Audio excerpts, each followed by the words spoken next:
So. East Hampton Town, ARB. We are live. Thank you very much, LTV.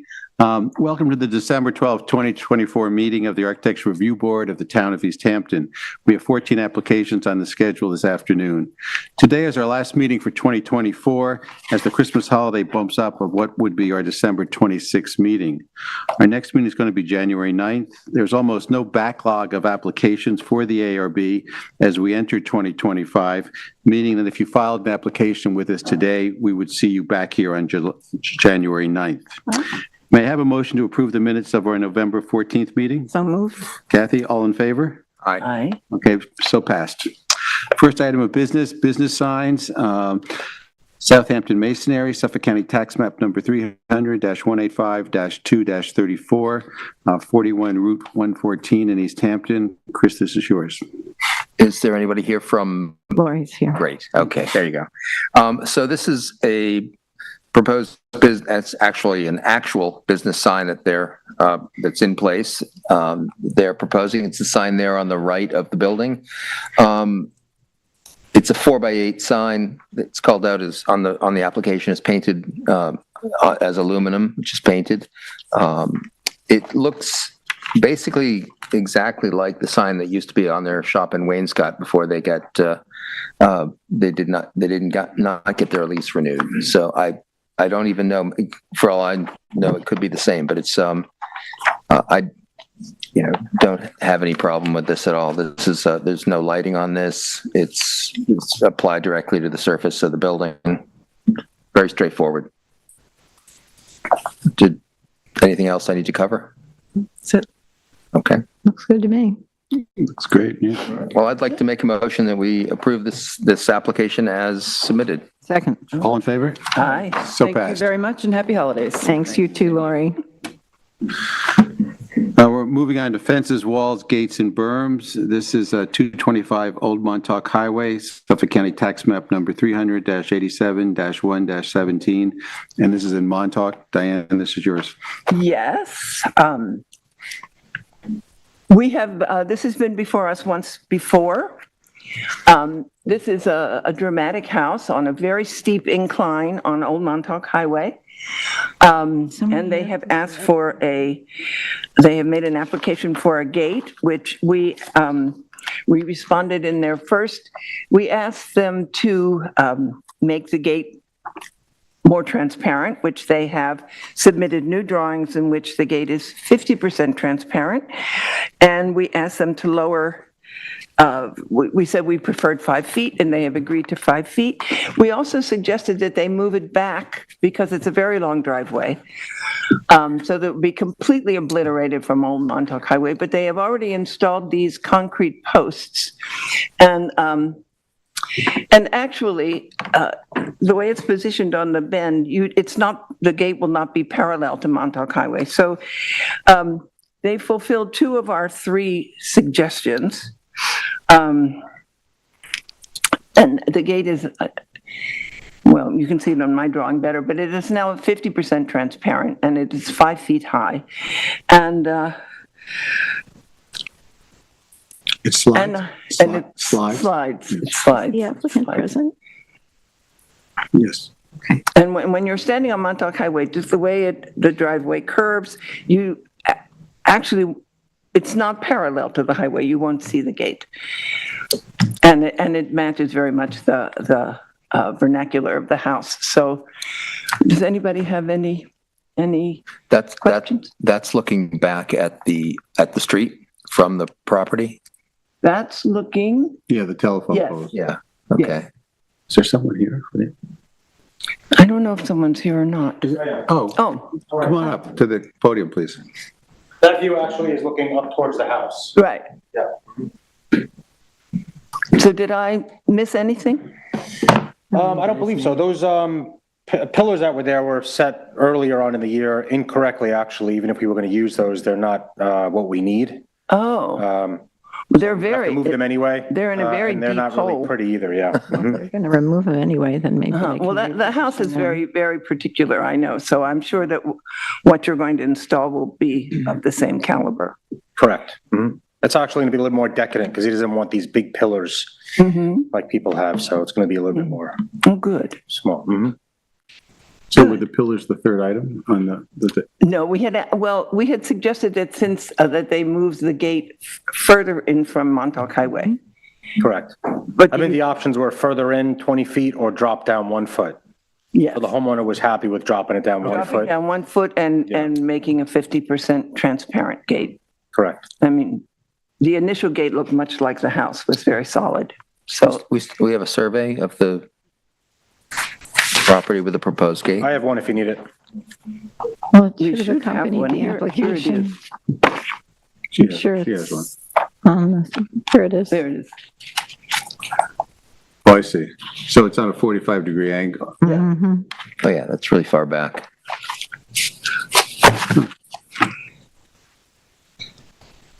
Any questions? Frank? It does appear from a satellite photograph that there's a property just to the west where the gate is similarly oriented. That gate is actually sitting right on the street almost. It's much closer. Okay, but it's not, it's sort of 45 degrees to the street. That one you can see in Yeah, the yeah, photograph, so I'm fine with it. You'd be further back than that, This one is definitely more front south facing right? than Mr. Puz's. Is a little bit more on a 45 perpendicular type. Yeah, that should work. Okay. Okay, so if there are no other comments, I would like to make a motion to accept this application as presented. Second, Kathy, all in favor? Aye. Aye. So passed. Thank you very Good, much. thank you. Happy holidays. Happy holidays to you. Staying in fences, walls, gates, and berms, 72 Davis Drive in Montauk, Suffolk County Tax Map number 300-67-1-35.1. Diane, this is also yours. Yes. Davis Drive, well, you know, sometimes you take a turn on a road and a whole world opens up to you. It's a very beautiful neighborhood. And this house is at the end of Davis Drive, and quite close to where New Montauk Highway is. Anyway, the house is on quite a steep incline. That's the front of the house, which doesn't really concern us, but just for context. And the house is surrounded by a 6-foot fencing with 2 pedestrian gates like that. But the thing in question, and the thing that is trickier, is, Will, we move on to? This retaining wall, this is a very specific retaining wall. When the pool was only built a few years ago, and Mr. Farrell, who is with us today, tells me that they didn't realize that when they put in this pool, mainly for their 9 grandchildren, that the grandchildren were going to just love walking around this stone wall on the perimeter. So they called what they thought was a very reliable fence people, Craftsman Fence, to install a fence to make it secure for these 9 grandchildren. I think that Mr. Farrell was shocked that the Craftsman Fence people didn't say, well, you know, this isn't going to fly. But nobody suggested to him that it wasn't going to fly. At its highest point now, including the wall and the black fence, it's 9 feet. Oh, boy. It's very carefully done. It's very black, as you can see. That's a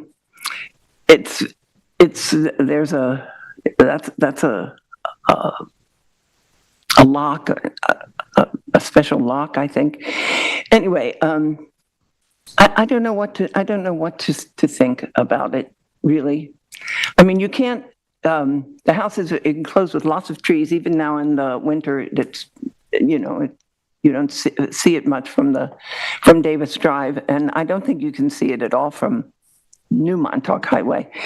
I'd love to have everybody's questions and opinions. And Was the wall approved when they got a CO for the pool?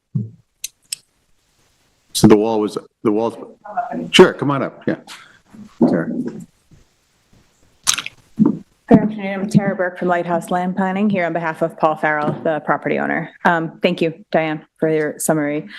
So the pool was given a building permit, and as such, and the only way to do the pool was to cut into the grade, right? So then they have to put the retaining walls in. They got a building permit for all of that.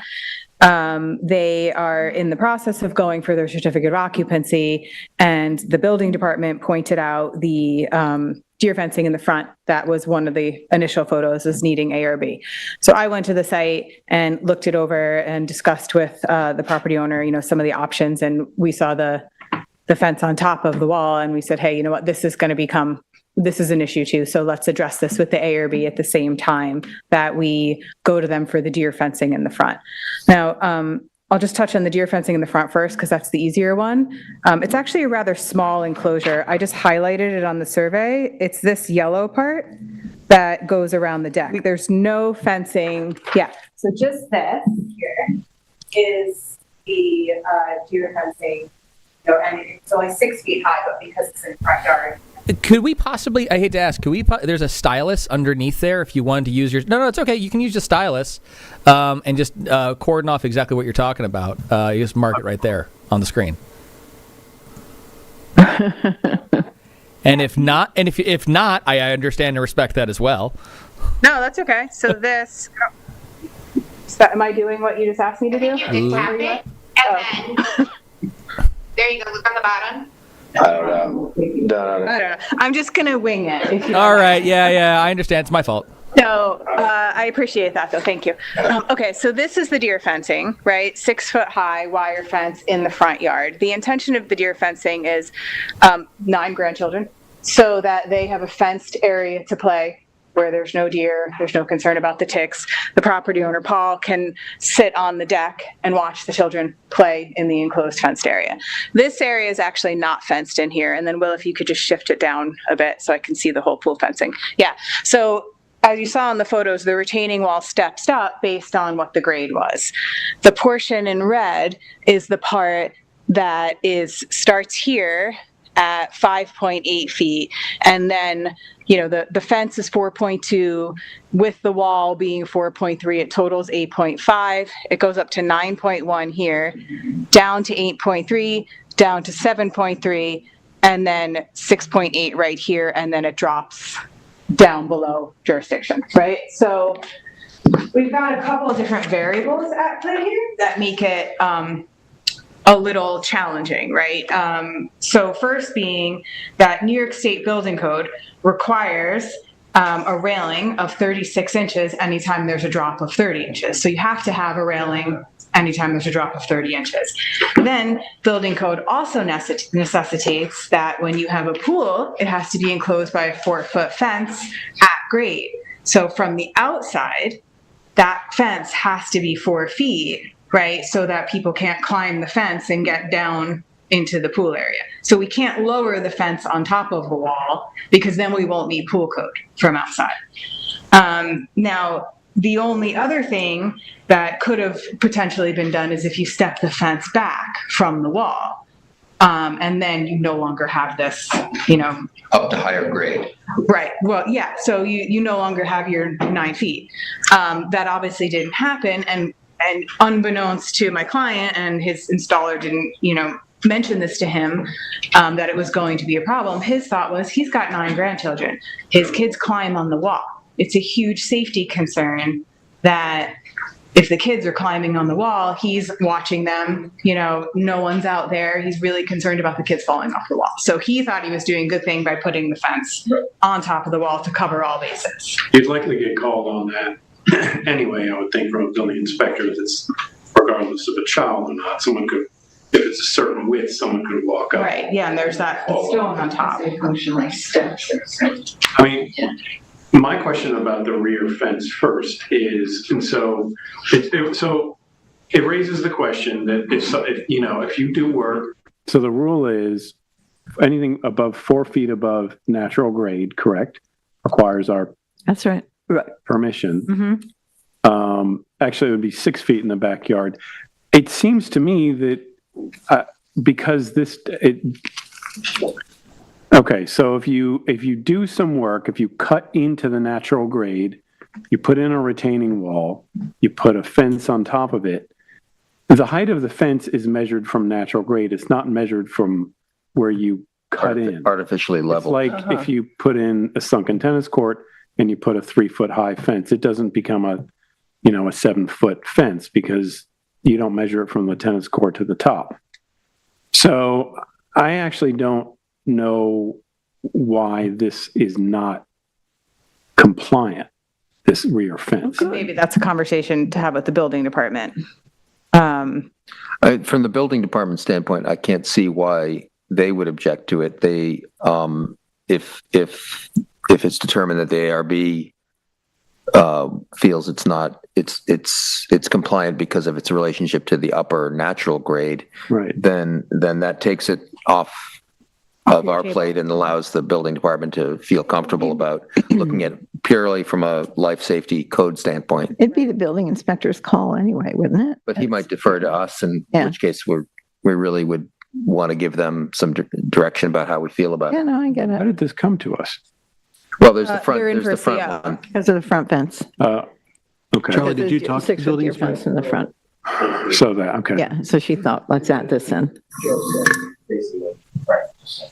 Oh, that's so, okay. And it's a no-win That makes situation. sense. You can't leave you can't leave an unprotected Right. wall, and you're only moving that fence uphill, making it actually taller in elevation Excuse me. if the further it goes Yeah. from. I think the rear fence complies. Yeah, you're moving it uphill, so it's going to be actually visually higher. Right. Is the wall ever taller than 6 feet? No, the wall itself, it's on the That's something. survey, but it doesn't get higher. Oh, that's bigger than my little. 5 feet, something? It's 4.3, 4.9, 4.1. Well below 6 feet. So well Okay. below. So that doesn't require any kind of Right. permit, okay. It's no different than someone having a walkout from a basement space. Uh-huh. Think of it that way, where you have a 10-foot retaining wall and you have to have a guardrail on top of that. It's no different than Right. that. Right. You're cutting into the existing grade. Right. Okay, so let's. So it's just the issue with the front Deer yard. fence. The deer fence. So Okay. is that deer fence, does it totally enclose or is it open there at the bottom where this? It attaches to the deck. So this is Oh, right here. okay. There's a gate right there. And it's very nicely done. It's very neat, and it's totally enclosed by trees and forest. It's We can approve 6-foot deer fence. Is it 6 feet? yeah, 6 feet, So 6 feet everywhere. I was going to say go back to the survey, a little bit of the problem of how survey is being presented to us, go back to the survey if you can, Will, is the survey is oriented toward the house, right? It's not actually oriented towards, if we were to think of this, like if it were rotated to where we often see this, where the front yard lot line is parallel to oriented to the bottom of the sheet, we could see that actually it appears that the fence is far south or far below the house. But if you actually consider the diagonal nature of the front yard, Right. it's actually almost in line with the house. It's a bit. It's sticking out a bit, but if you consider the lot line and the offside, Oh, it's I see what actually you're saying. It's almost like a right. side The yard. distance Yeah, of the house yeah. because that's the way we often think Right. about fences that come into the side of a house that are 6 feet, and we say, well, that's not forward of the house towards the street. Yeah, I take your point. Yeah. this So house has 2 front yards. it's not actually okay. Oh, Laurel, I'm looking at this. Laurel and Davis. which one is that's the side and rear yard. Davis is the one that comes up from the old Montauk Highway. Now it's all even more confusing. Okay, so it should be like upside down. And then Montauk Highway is like here. Yeah. At Okay, least north is up. so So that's clear. it really is in the front yard, the whole thing. Yeah. Okay. Both front yards. But we can approve 6-foot fence in the front yard. Deer fence. Can we look back at the, I'd like At to the see photos again? photos. Yeah. Yeah, it's a deceiving front yard. And it's also on a curve, so when you drive past it, you're really not So looking that's the at it. driveway going in? Yes, that's the driveway going in. And then I think And Where's the fence? The Where's the fence to the fence? left? there's another photo, I think, that shows the fence. There we go. and that's from the parking area. Yeah, Right. And it includes this pedestrian gate, which is also 6 feet? that's like right here. So you're standing right there. Yeah, yeah, Right. yeah. And that's the same height, right? Yep, it's all 6 Yeah. feet. I mean, I'm more receptive to a 6-foot deer fence than I am a 4-foot stockade fence. Yes, More in keeping well, with- we can't even see it in the Yeah, no, photograph. I don't have any problem with it. I like the posted It's very black, too. nicely done. Blends in. It's very, I mean, even in the, the harsh sunlight of today's winter day, thank Yeah, well, God. there's no foliage either, so it's still, Yeah, it doesn't it's- stick out. Yeah. It just seems to suit the landscape somehow. Mhm. Diane, I'm okay with disappointed it. You didn't go out in the rain yesterday. I know. What can I say? Any, everyone okay with it? or- I am. I am, Chris? Yeah. Oh, good, good. Oh, good. I'm so happy.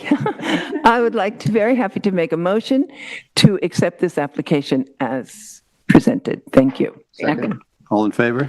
Aye. Aye. So passed. Thanks, Tara. Oh, good. I thought it was going to be more. Next one is hers, too. Moving on to historic districts, this is 139 DeForest Road in Montauk, Suffolk County Tax Map number 300-32-6-3. And oddly enough, this is a house in the famed Montauk Association. So this is an application for some very subtle work and changes to a 4.2 acre property. I'm gonna sit this one out. Yeah, Chris is going to excuse himself because he's actually worked on this property. Recuse himself. Yeah. Recuse himself. Right. A 4.2 acre property in the famed Montauk Association. While the 7 sister houses that make up this historic district, this property was actually the 8th sister and the site of a very large clubhouse that serviced the other 7 houses. And that clubhouse burned in 1934 and was replaced by this extremely modest 2,700 square foot cottage in the 1962. A small pool house and garage were later added to this property. The property has been before us numerous times under 2 owners in the last 3 or 4 years.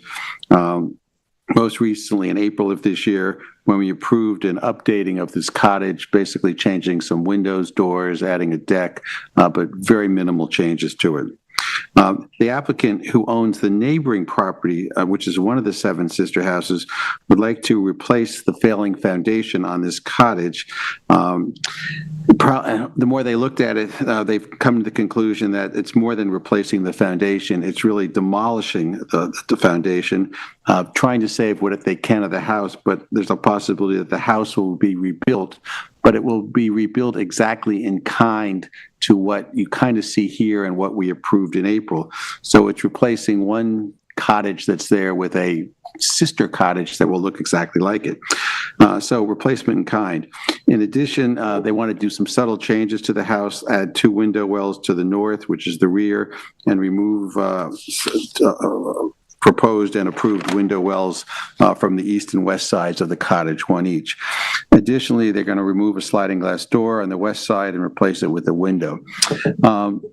There's also a neighboring pool house, which is a much later structure. We've looked at this pool house many times, and the applicant seeks to relocate a window on the west side, add a door on the south side, and remove a window on the south side. So given we approved the modest updating of the cottage in April, and this application deals with structural issues that were not known then, but will yield essentially the same cottage when the building is completed, I am sort of in favor of this work. The 800-pound gorilla in the room, of course, is that the cottage could be raised, and there were thoughts that it might be raised and replaced with a very large new house of 5,000 square feet.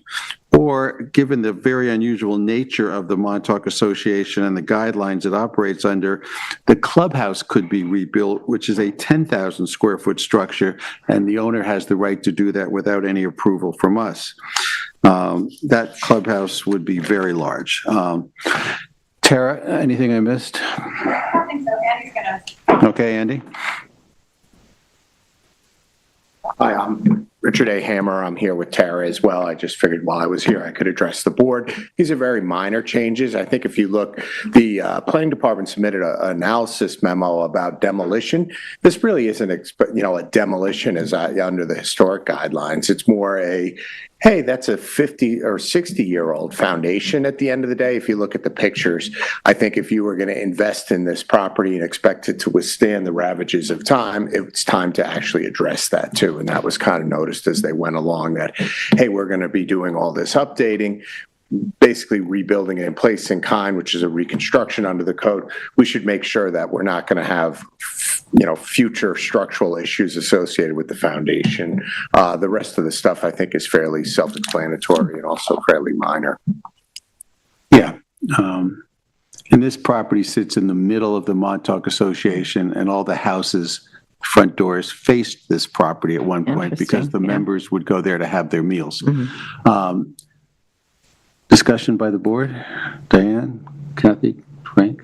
I think it makes sense. I think It's modest. it seems modest. It seems sensible. My opinion has not changed from when we last looked at this, so. Yeah, I think it's a home run because this property could be developed in a much more substantial way, and it keeps it kind of low key. And the clubhouse is long gone, so this is the next best I was alternative. frankly shocked the first time I went to this property. I was like, that's the house? I had no idea, but it's such a beautiful setting. And I think the owner No, yeah, the setting there is just appreciates it for It's totally paralleled. Yeah. it's totally magical. Yeah.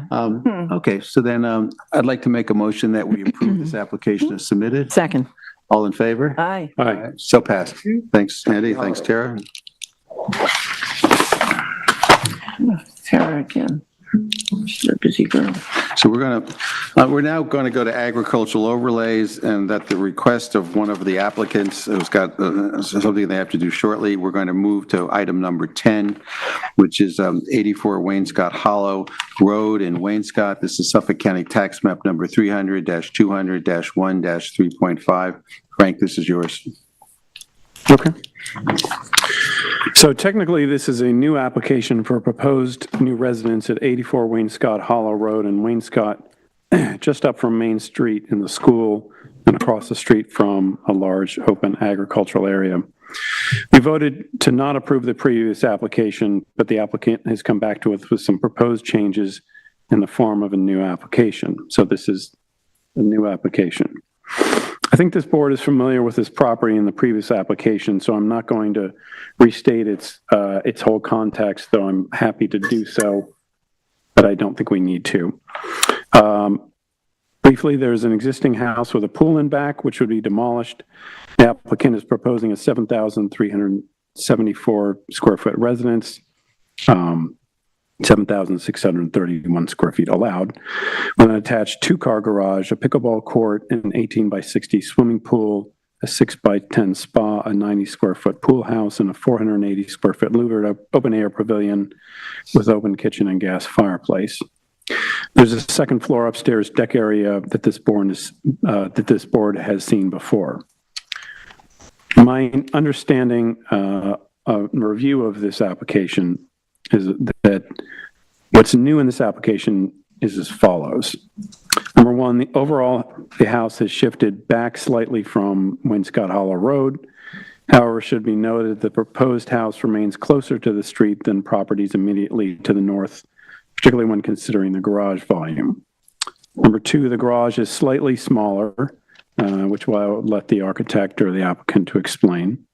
Number three, the upstairs facing Wainscott Hollow Drive shows some louvers in the middle massing glazed area, which I believe is an effort by the applicant to reduce light transmittance out towards the street. And number four, this is something the board has not seen before in terms of like a major architectural move. There's an underground garage accessed via you can see it there on the bottom right of that elevation. There is an underground garage accessed via a garage door and short driveway. This faces Wainscott Hollow Road with retaining walls on either side. It should be noted the retaining walls will require some sort of fall protection guardrail on either side. If we can just scroll through the renderings, and then I have some comments, as I always do, but would like the applicant to opportunity to speak and review the proposed changes. Hopefully I've covered them, but yeah, so let's just scroll through the renderings. The white, you can see the new retaining wall. Go back, Will, there of the new proposed underground garage. Next one. And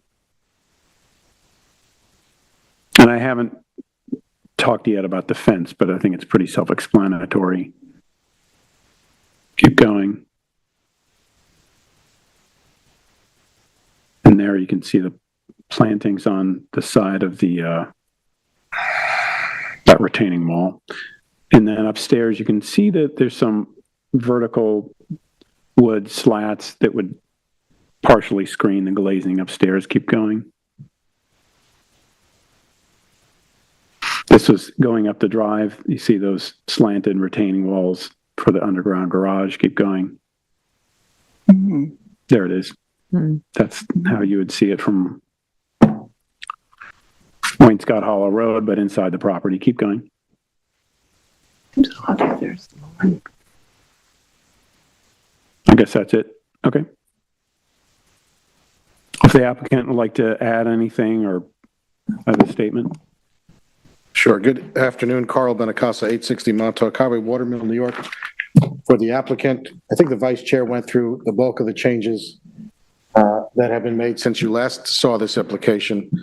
As was referenced, there was a previous application which was denied by this board.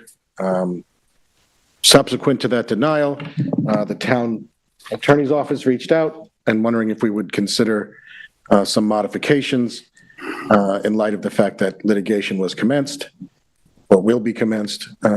And we had a conversation, and it seemed that the primary concern was bulking and massing. And in response to that, we moved the structures back considerably. The garage is 12 foot, itself is 12 feet shorter in depth. And the home is moved back 10 feet. So in total, there is 22 feet roughly from the property line further that the home is set back than when you last saw it. I would note that that is twice what the home was originally set back at when the application was first presented. So the front yard setback is now double what was proposed. Again, even the originally proposed one was compliant with zoning. So I think that's something to consider. As mentioned, glazing was also a concern, and that I believe was addressed through the rain screens. But I'm going to let the architect go through the changes, and then we can jointly answer any questions you may have. Perfect. Hello, Rick Tolkowski from Peter Cook Architect. Thank you for describing the changes. Most of them, as you mentioned, were taken care of. Just some key notes I think that need to be mentioned. In terms of the house being moved back, as Carl said, it was roughly 22 feet. So now we're at 123.8 as opposed to 102, which was last presented. The front entry moves back to 160 feet as opposed to 150 off of the property line. Obviously, we have to add the 35 feet to Wainscott Hollow Road for the easement. The front retaining wall, the leading edge of the parking court, has reduced dramatically. So originally, when we first presented this product, it was roughly 4 to 5 feet tall. Now we're plus or minus 12 inches because we moved the house back to the 28 contour line. The parking court's at 29, so give or take, we're at 12 inches for that retaining wall, which I think was a concern of the board early on.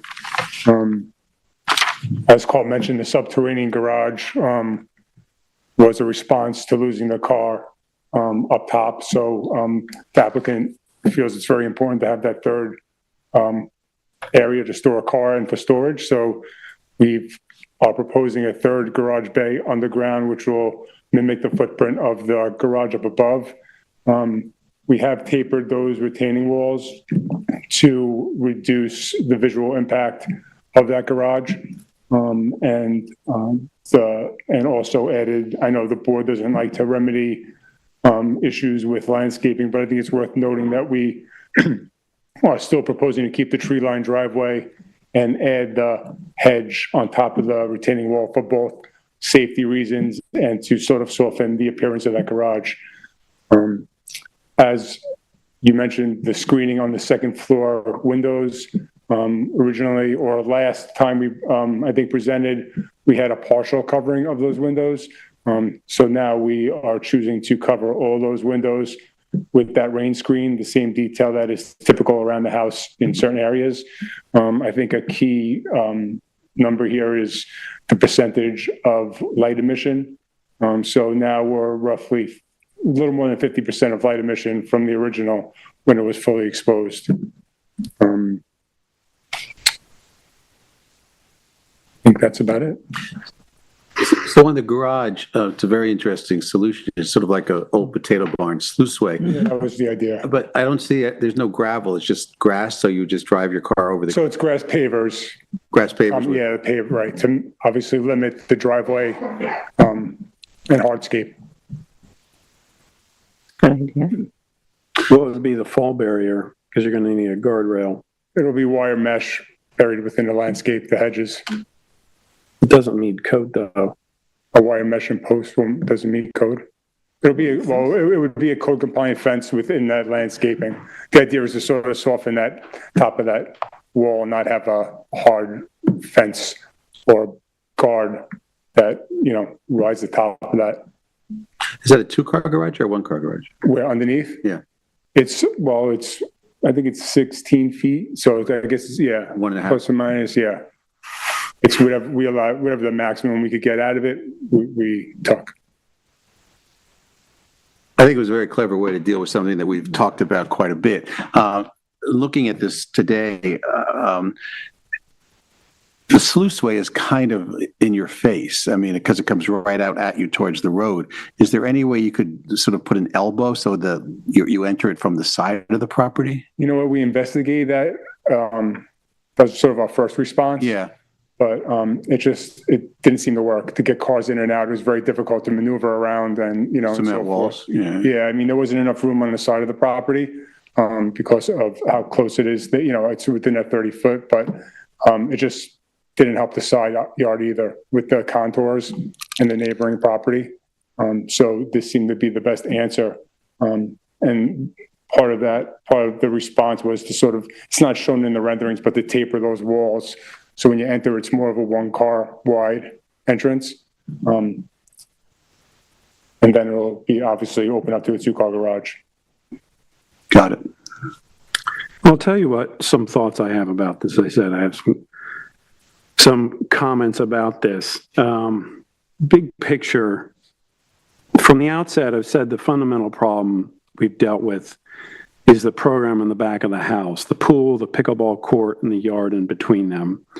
It's pushed the house, it initially pushed the house very close, much too close to the street than it might otherwise. And it seems that there have been these incremental changes along the way to try to accommodate that. You switched it from a tennis court to a pickleball court. Nonetheless, this board has made it clear that we've had issues with the massing and the scale of it, particularly as it fronts Wayne Scott Hollow Road. We asked the applicant to reconsider how the mass and scale of this house is configured on the lot, perhaps shifting some massing towards the rear.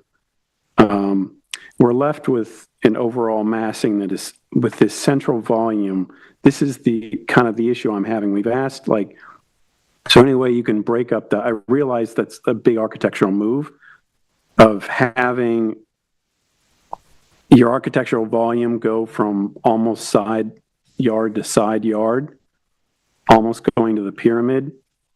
And I realize massing wise, what's doing that is the owner is, or I shouldn't say that, the program is pushing you to do that because there's no space in back, and it's putting this board in and it's making the volume very imposing from the street, given that it's a 2-story structure and it's on a hill. We've talked about properties up the road as possibly being comparable. I want to state that That property that you referenced up the road is a one-story volume with a much wider lot on Wainscott Hollow Road. So I still have an issue with the overall massing and scale of this. I don't think that the underground parking is working from I mean, it might work from a programmatic, practical standpoint of view, but I don't think it's like it's trying to be in keeping with the context of the neighborhood, and it's not reading like that architecturally, like some underground potato storage barn, and it's not. Could I interrupt for a second? Okay. Just, I mean, this is solely a response to the board's comments. I mean, obviously, this is not our first choice. Our first choice is to have the 3-car garage above grade. And we were told that that's not something that really you guys are looking to approve at this point. So I think as a compromise that we have made is that, you know, we're looking to appease you guys by keeping the 2-car garage and also help out our client here who's looking to get that extra storage, which they feel is very important. And they've stated from the beginning they would really like to have. Obviously, it's not something you have to approve, but, you know, I'm just expressing the... Yeah, I understand you have a program given to you, a brief given to you by your client, and this is what they want to have on the lot. I think there's a fundamental problem, at least from my standpoint of view, of what that program, particularly in the back, is doing to the mass and scale of this and how it's seen from the public vantage point. Does it matter to you at all that the house is now almost 200 feet, the leading edge of the house is almost 200 feet from the property line, from the street, and, you know, we're allowed 60 feet? Does that help in any way? I mean, you know, you're talking... I think if it were massed in a certain way where you had little one-story structures, perhaps that might work at 60 feet well, if from you're the talking street. A one-story house now, you're increasing the footprint by double now. So you have a 5,000 square foot house or 6,000 square foot house that's double the size, doubles the footprint. That's if you're maxing out your floor I think area. the fundamental problem is that the program is being fought tooth and nail for this pickleball court in the back. And if your client just gave it up and moved the house back and shifted some of the program, perhaps shifted moving the pool, I don't think we would be in this situation. This is all about putting a pickleball court and, let me talk, a pickleball court and a swimming pool, of which on a lot this size doesn't exist in this neighborhood. You're putting program like that doesn't exist. But just because it doesn't exist doesn't mean that we shouldn't be able to entertain having it, right? I mean, if you can make it work, sure. I don't disagree. We had a tennis court originally that did work, right? That didn't require... Okay. Okay, all right. So we originally had a tennis court that we were asked to move the house back. So again, the pickleball court is a response to your comments, not something that we wanted originally. So, okay. I've been told that we should move on from this, so. I should move on from this. Okay, I think I've made my comments about where I stand on this, so I'd love to hear what other people on the board have to say. I don't know if you want to get into something or... Well, I feel similarly to Frank. I appreciate the attempt to make a potato barn sluice way into a driveway. I think that was a good effort, a good faith effort. But I think one of the fundamental problems we have is that it's sitting on top of the hill, and even the only way for the massing not to have the impact that we're trying to avoid on the street is to really push it well back. You've already pushed it back a fair amount, I recognize that, but it's not solving the problem. Pushing it back as far as you have has not addressed the massing issue as seen from the public vantage point. That it would, my turn to talk. I'm sorry. So I think that I agree with Frank that the massing is still an issue from the public vantage point. And if there would be some way to get it back into the leveler, the past the hill, the flatter part of the property, that would address our issues, I think. Could I just, Yeah, if you don't mind, before you start? Sure. I think it's important to mention this. We did a quick overlay of the existing house versus the current structure. And right now, we're very close to the existing house setback to the leading edge of our house, as is the parking court. So just to keep in mind. That has done an angle, though. It's not. And it's not this big. Parallel. Yeah, it's not this big either. It's a The little, scale. it's a colonial revival Something that house. happened, you know, it doesn't we. No, I understand. Something that came. Yeah, it's there. Yeah, I understand. Diane? Well, I think that, looking at all these drawings, Will, you have some photographs of the neighborhood. And I think we should, it's this particular property in this very, very specific place that I think is, I think is the reason for so much consideration here. It's, there's an aura about, are these nice pictures? Yes. Yeah. Yeah, and there's more of them. Maybe explain what they are, Chris. Yeah. I drove down the road earlier this week and just snapped pictures of every property with improvements on it that I could see. Just indiscriminately, just went along, stopping, and fortunately there was no traffic. So I just wanted to, because we had asked in the past for some kind of comparative analysis of an understanding of the context and had not received that in any of the application materials, I felt like we should take a look at what Wainscott Main Street and Wainscott Hollow Road is comprised of, and how it feels in character. These are all just in no particular order, just going up and down the street. There's a couple of smaller 2-story houses, 1-story houses, story and a half, broken up into, even this one is as Frank said, a 1-story volume, actually a series of 1-story volumes, different heights. So it's not a monolithic mass either. That's the old potato barn. There's a historic house on the highway, on the street, a 1-story house, a small 2-story farmhouse. A lot of distance and green space around the buildings. There's a 2-story mass with 1-story wings on either side of it. So we're getting a sense of, and there's the barn as well. This is the subject property on the top with the existing house and some of the adjacent area, the adjacent house there in the middle that you can barely see. So giving a sense of not only of architectural features and massing, but also of the relationship of some of these. There's an old barn there with its side retaining wall, which is right adjacent to the property. And of course the Wainscott School at the end.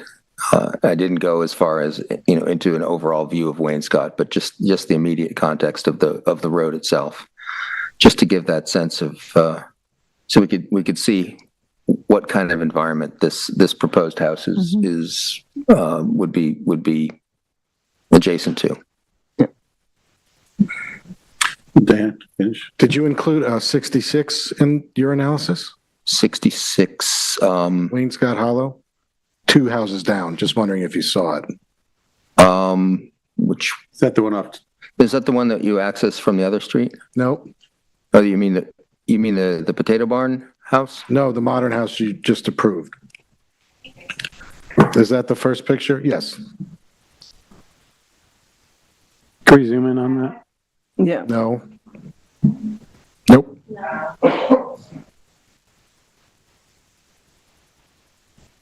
I tried to take every picture of a picture of every structure I could see, whether it's a barn or a house.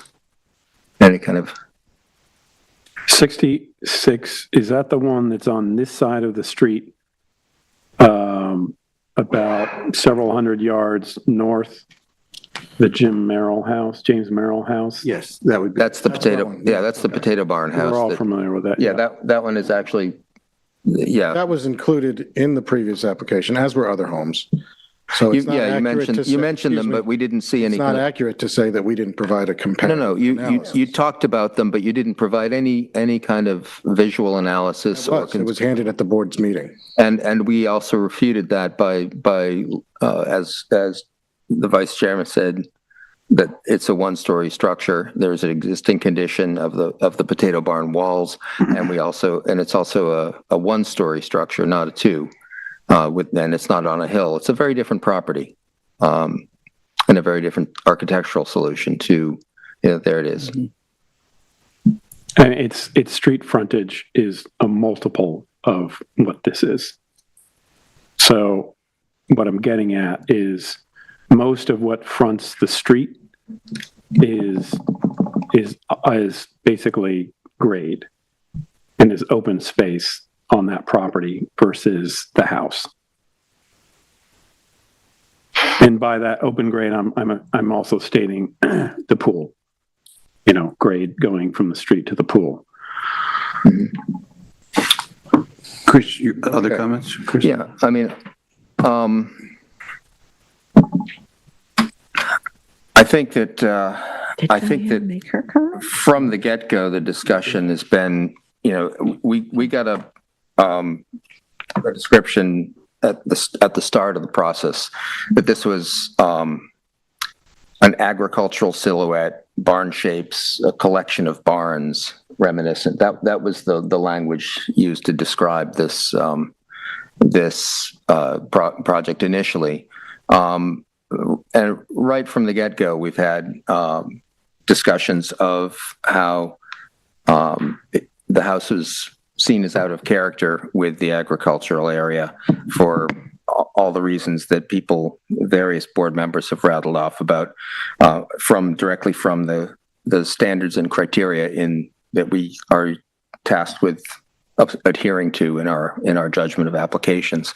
And I won't, I could say them again, but basically the biggest sense of it is about harmony and character and scale and detail, materials, and some of those things you've addressed. But I feel as if we've basically been presented with the same house design, with minor changes to screening of the fenestration, color of the siding, which was one of the first and easiest things to address.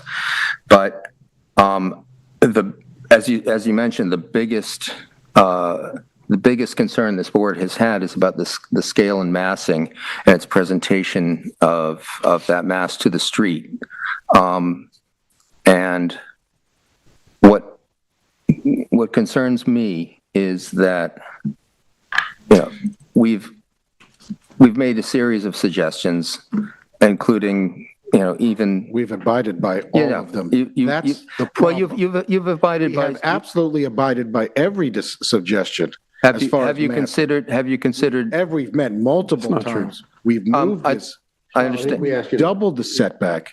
Yeah, but I think we asked you. That's not It's just true. frustrating that every time we come here. If I may, It's just, I'd like to finish. Sure. It's frustrating that every time we come here, it seems like we're reinventing the wheel. We talk about things, we get suggestions, we meet offline, we appreciate that you're doing that, and you give us guidance. We submit them, they're reviewed. We were actually told which one of two plans to submit to this board. And then this board comes at us like they've never seen it, like it's nothing like that this wasn't the product of a conversation. And it's just incredibly, I'm sure you can appreciate how frustrating that is for an applicant. Well, I need to state, sorry, that it was stated in the first letter to the applicant that this board had issues with the mass and scale of this house. And that's not just little things. That's a major thing. And also I stated, I think in the first meeting, to explore, for example, moving the parking to another like Getting in rid of back the of the tennis house. court.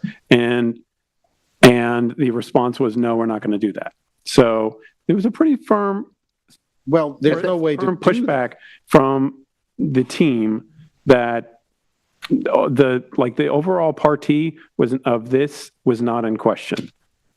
That marginal changes were on the table, but major changes in massing and scale that this board has stated along the way would like to see haven't happened. that. We thoroughly reject that contention. Well, I mean, looking back through the The notes, record speaks for itself on that. looking back through that record, then the very And I would first, like to incorporate the previous application's record by reference. well, looking back at the very first application and the comments that this board made, there was a suggestion to move the house back, which you addressed. Certainly a suggestion to change the color, which you addressed. There was a request to consider rotating the massing to be parallel with the side property lines to give less impact, and consider a 1.5-story volume facing the street. Those were very specific suggestions, which didn't seem feasible, I guess, to accommodate. Basically, we've, as I said, seen the same house moved back incrementally, with changes to the program in the backyard to allow certain moving back. But it looks like you've gone as far back as you can go while maintaining that program in the back. And as the Vice Chair said, that's a program that is not necessarily, it's not necessary to the pleasurable inhabitation of this property. It's a desire on the part of the applicant to have these features, which may or may not fit given the other criteria besides just the zoning regulations of size, massing, height that you've complied to in terms of the area limitations in the tables. Chris, I have to say, the first meeting we had, you said your sole concern was the garage and the roof line of the garage. That was completely configured in large part because of your concern. We shifted the roof line, we changed the direction of the roof line. I'll let the professionals discuss exactly how that was changed. But in addition, the garage is now 60 feet further back than it was at its initial application, at the initial application we made. A lot of that design or that change, and I'll let Rick speak to it over time, how that garage has changed over time. But that was done specifically for you. That was well, I would say that that was not my only concern, and I don't believe I stated that. But the record will show that you said that. I think I said it too. So, yeah. Yeah, but we all had concerns about other issues, and height, massing, color, out of character, aggressive in a soft area, harmony fits into an agricultural overlay, about minimal alteration of the landscape for a natural fit, not relating to what the street is, fundamental misunderstanding of the existing context. These are serious concerns for any application that we see. And we've had fantastic results working with other applicants who have been responsive to going deeper in an understanding of the standards and criteria that we're supposed to adhere to in an agricultural overlay area, as well as other areas that we review, and have resulted in what I feel are better projects. Now, some of the things you've addressed, but our most serious concern about scale and massing and presentation of the street, about the balance of natural and built environment, I'm not seeing it yet. I'm still seeing a broadside house of very much the same configuration and size and design layout, going almost wall to wall, directly broadside to the street. Even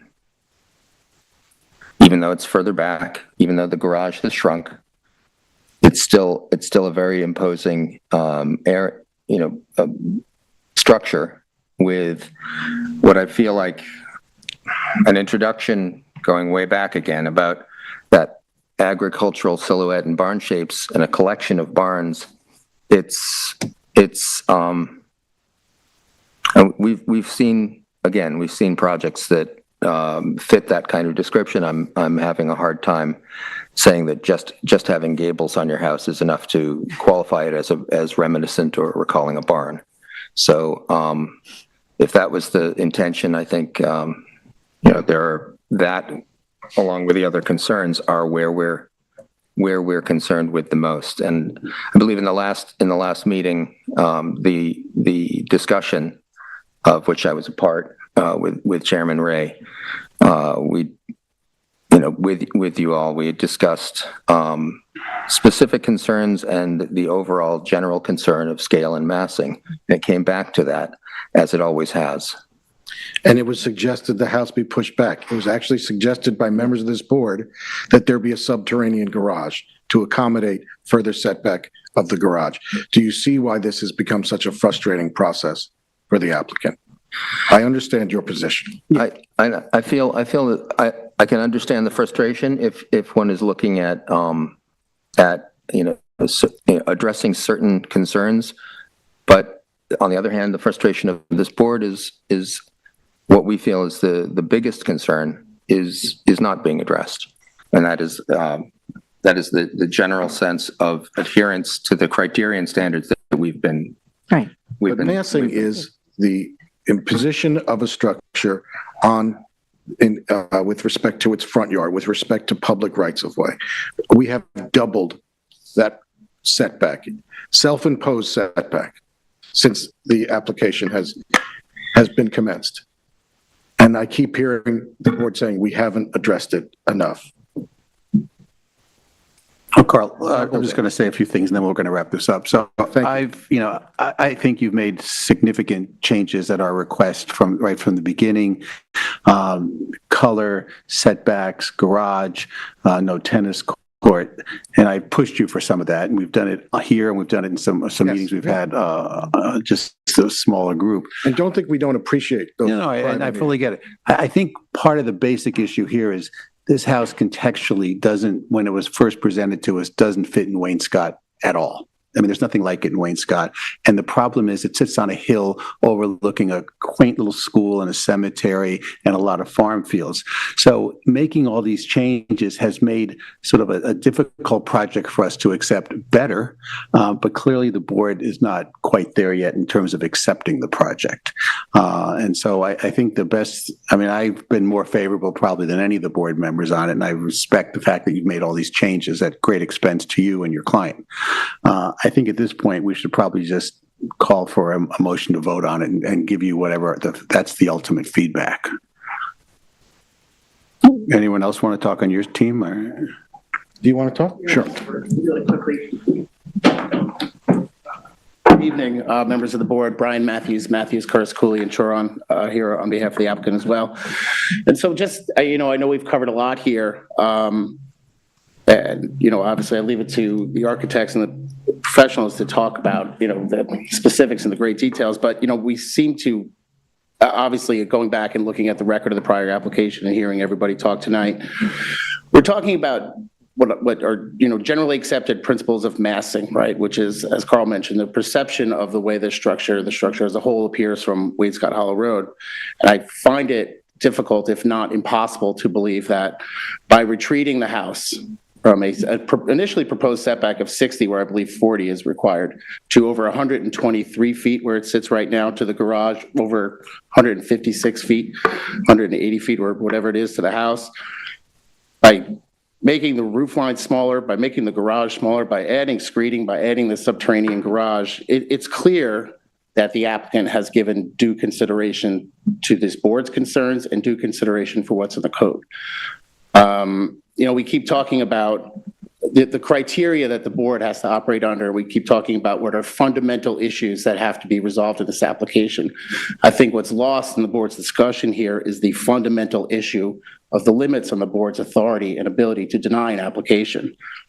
It states specifically in the code that only, that word is in the code, very rarely do you see a word like that, only the applicant's failure to take reasonable account of the considerations set forth in the code shall serve as the basis of denial. So when we're talking about all the work that's been done here, when you're talking about, again, significant retreat, significant reduction, screening to eliminate the views, screening to eliminate light emissions, reductions in height, reductions in scale, reductions in size and scope, it's very clear that the applicant has given reasonable consideration for what's in the code. So if by keep going down this path, there's really only two options to consider. The board is just being stuck in this arbitrary view of what you'd prefer to have on this lot. There is no heightened scrutiny for this property. It is subject to the same review that every other similarly situated property gets.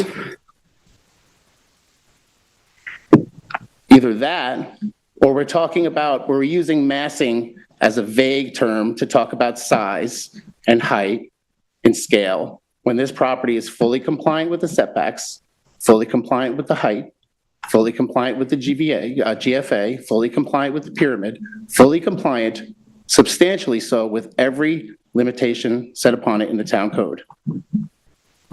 Can I just say, you could put something that meets the codes that is flashing pink much closer to the street, that would meet all those codes, but would never pass muster with the Architectural Review Board and the standards we're supposed to uphold. It probably wouldn't, but when they take that same But your flashing point pink is- house and move it back and change the color as they did and add screening as they did and reduce the size as they did and added protections for light emissions as they did, then you've given due consideration. It's not you have to meet the individual preferences of the board as individuals or as a whole. This isn't individual Reasonable preferences. account of the code. This is not what I want. This is not individual preferences.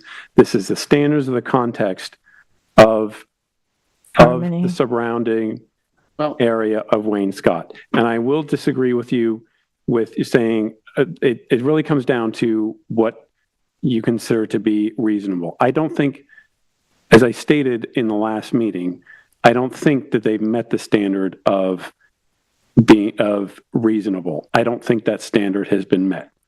Okay, well, I think the record bears out otherwise. But we thought it was important to make sure and have that discussion with the board about the limitations on what the basis of a denial can be.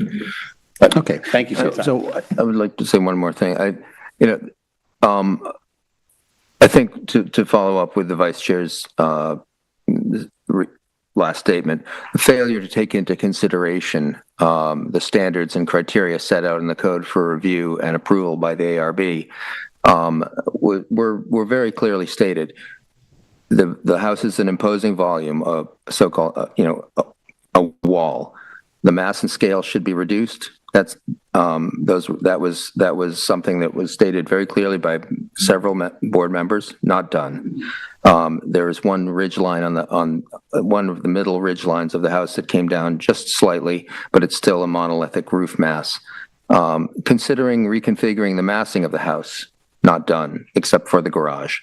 On the change of the roof and to turn it 90 degrees and now pulling it back 12 feet.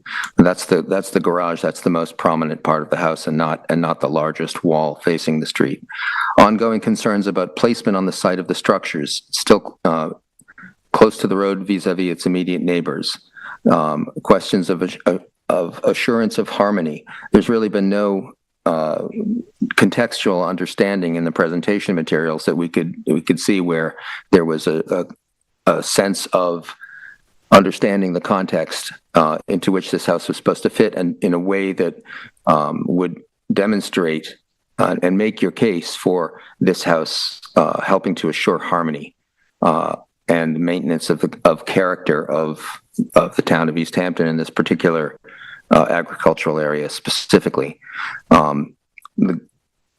The glazing was referred to as substantial.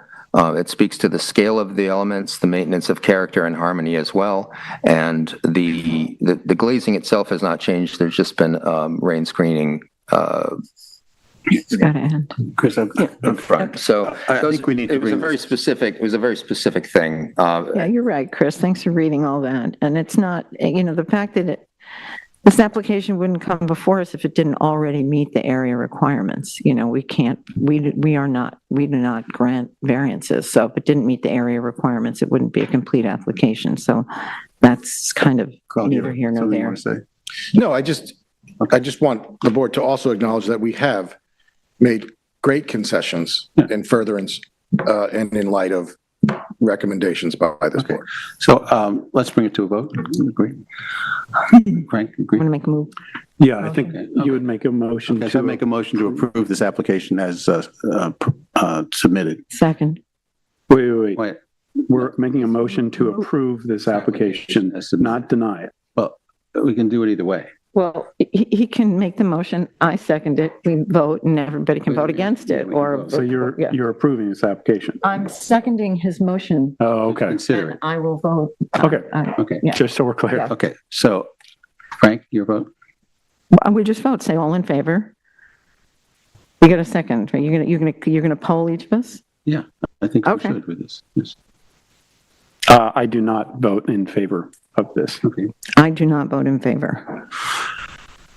Nor I. Diane? And I just can't consider, it's that particular lot where it is and how meaningful it is. Yeah. You know, if this were another house in another place, maybe we wouldn't be so concerned. But you know, that this whole neighborhood has it has such character, and that character is really important. Is that's a no? That's a no. 4 no's. I would vote in favor of it. So 4 no's, 1 yes, so it's declined. Thank you very much. Okay. Next. We're going to go back to the beginning of agricultural overlay. This is I want to thank staff for getting this on so quickly. Thank you very much. What do you say? getting us back on so quickly. So this is us. 2 Old Hedges Lane in East Hampton, Suffolk County Tax Map number 300-159-4-17.2. This is mine. So this is exactly what we're looking at. This is an application to approve a Generac generator on a 1.2 acre lot down a private lane at the intersection of Cedar Street and Hands Creek Road. Applicant's been before us several times in the last few years, obtaining a C of O for a house constructed about 6 years ago that never got a C of O. This is probably the last part of his application to us. It's a proposal for a generator would go in the enclosed service area on the right side of the back of the garage, facing the backyard, facing the pool. The pool equipment is also housed in this stockade area on the right side. It's a 4 by 6 foot enclosed area, which we had previously approved as part of a C of O. I see no reason not to approve this. The generator will be invisible and far from any neighbors. Any discussion? Not for me. Nope. Okay, so I'd like to make a motion to approve this application as submitted. Second. All in favor? Aye. Okay, approved. Thank you. Thank you, Tara. Still in the same I voted in aye. Yeah, it was all unanimous. This is 43 Wainscott Hollow Road, Lot 7, Suffolk County Tax Map number 300-196-1-24. Frank, this is yours. Okay, this is an application for a fence and a generator with enclosure. This is before us because even if it's a 4-foot gate or fence, because it's in an ag overlay, we need to review it for approval. So the 2 things here, one is the gate. I think it's pretty self-explanatory. So we're all familiar, I think, with this lot. There are 3 or 4 other lots being currently developed or will be developed at some point. This is the last one, a flag lot. So you would see the gate at the end of it. And we of course have approved already the main house. So Will, if you can just go through the design drawings.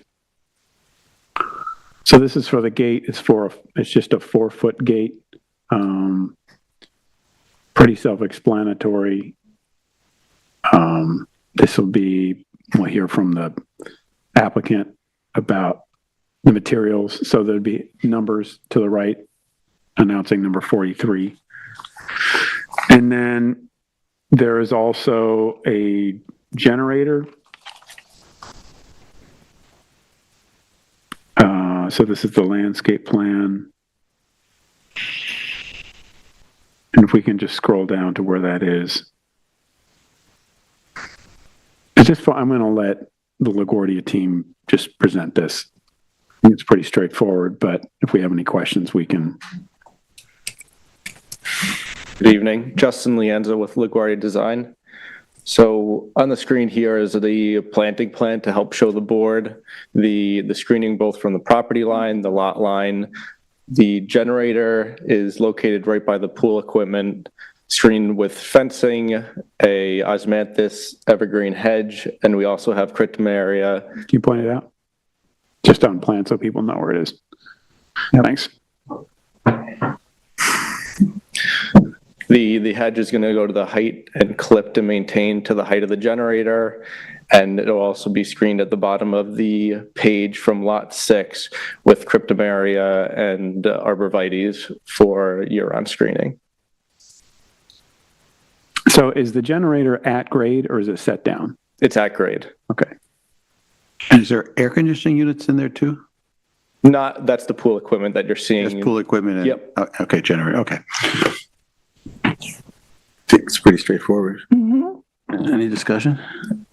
I'll also state that just general, like if you go back to the survey, any noise that would be generated from this generator would be, I would assume, be partially blocked by the house to existing residents on the east side of the house, right? Because it's to the west of it. So perhaps the one who might be most impacted by the noise of this would be the neighbor to the west, which is under development. I think that's fine by me. I think it's good. Okay. And is there an enclosure to it? There's the fence hidden in the hedge that goes around all three sides. What's the gate? Fence? But fence on the gate, or is that a different area? That's what I wasn't sure about in the review. Correct. That's what on the survey, but if you go back to the landscape plan in the hedge, we call out the fencing that'll be enclosing the unit as well as a gate to get into the enclosure. And that was the elevation image of the gate that we saw. Oh, the driveway gate. That's the driveway gate. The driveway gate is the 4-foot-high Alaskan yellow cedar to match the house. Is it stained? Or is it just No, left? it'll just be left natural as the house is. Okay. And the fence is within the hedge planting of around the generator and the pool. Correct. That dashed line with the pluses. We just need to know what the material is for once we inspect it to make sure it meets the resolution. So what's the fencing material around the generator? It's a wire mesh with black posts. Wire mesh, black post. Okay. It'd be New York State pool code as well. That's not going to pass. Fence, pool equipment needs to be enclosed like that. It needs to be a solid fence, so you might have to do like a little stockade. Okay. Sound attenuation. Said stock. Okay. Stockade acceptable. Can we do a little better in stockade? Yeah. Like, a vertical Alaskan yellow cedar fence. Yeah, same material to match the house That as well. would be nice. Yeah. So 4 feet, right? Okay. So a vertical Alaskan yellow cedar fence, left to weather naturally. Okay. I don't know if that's something that if you need design review as to whether that kind of fence would be buried within the hedge, or whether, are we going to approve that? Contingent on the fence being constructed. Yeah. Yeah. I think it doesn't seem like a very contentious situation. It's hidden in heavy landscaping, but just to be clear for the record, just so we are all on the same page. And another way we can do this, we can just approve it as you presented, and then if at CO inspection you had to put a solid fence just do as we asked, and then I'm sure we'll approve that for the CO inspection. So Understood. for the resolution, yeah, so for the resolution, we'll just stick with the wire mesh fence. Okay. Yep. Okay. Frank, you want to make a motion? Okay.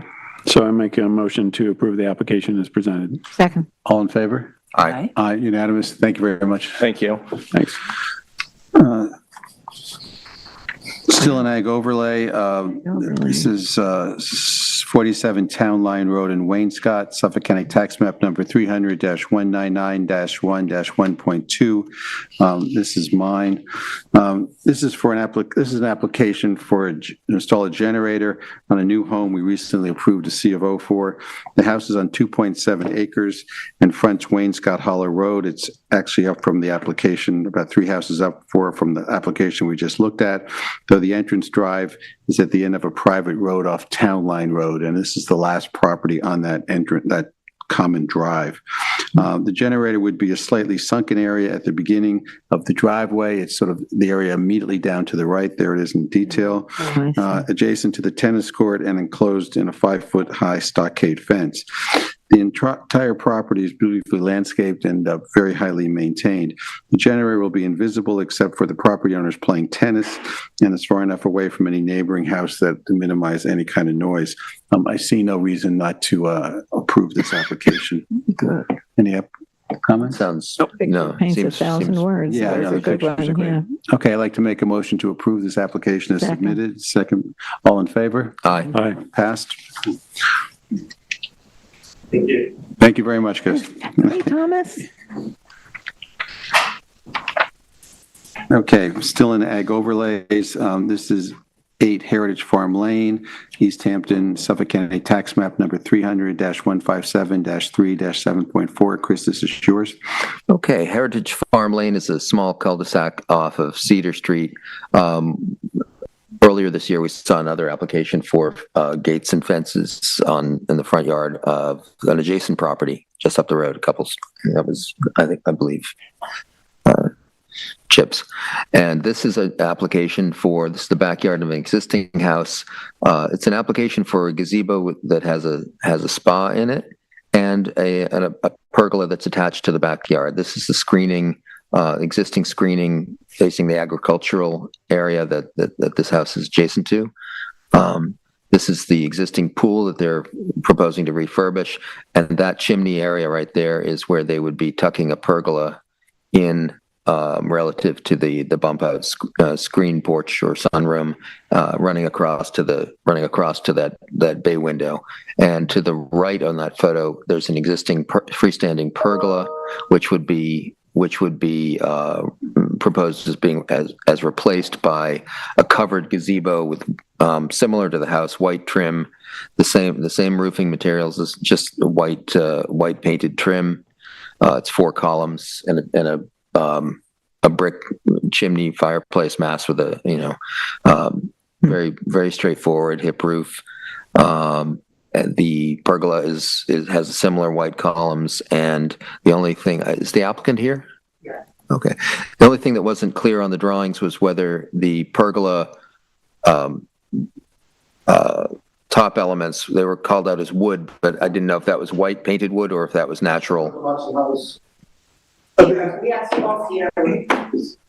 Come to the podium and identify themselves. On the actual pergola of the Should give just his the pergola beams over top of that outdoor dining area. Those are they're sitting on white columns. Is it a white pergola? It's a white pergola, yeah. Okay, this is a very straightforward application, and it's completely invisible from the street. It's completely in the backyard. The existing garage cuts off the view of the gazebo. The overall height up to the peak of that is like 14 feet and a couple more for the chimney. It's very low key and straightforward. I don't see any reason why we can't approve this. Seems modest. So would you just tell us who you are? My name is Juan. I'm a designer for the house. Okay, good. So Chris, you want to move ahead? All right, so I'd like to make a motion that we we approve this application as presented. Second. Second. All in favor? So passed. Thank you very much. Thank you. Still in ag overlays. My God. 59 Wainscott Hollow Road, Wainscott, Suffolk County Tax Map Number 300-196-1-18. Frank, this is yours. Heavy lift this week. Okay. This is an application to modify a project located within an ag overlay, which was originally approved on September 8th, 2020. This modification, and there is, as you can see, there's an existing house there. The modification proposes to add a new 2-story addition, front porch, rear porch, patio generator, fencing, and swimming pool to the site. Hey, excuse me. Could you take your conversation outside, please? Okay. Okay, the original project involved relocating the residents from 55 Wainscott Hollow Road to its present location at 59 Wainscott Hollow Road, though we're still calling this 55 Wainscott Hollow Road.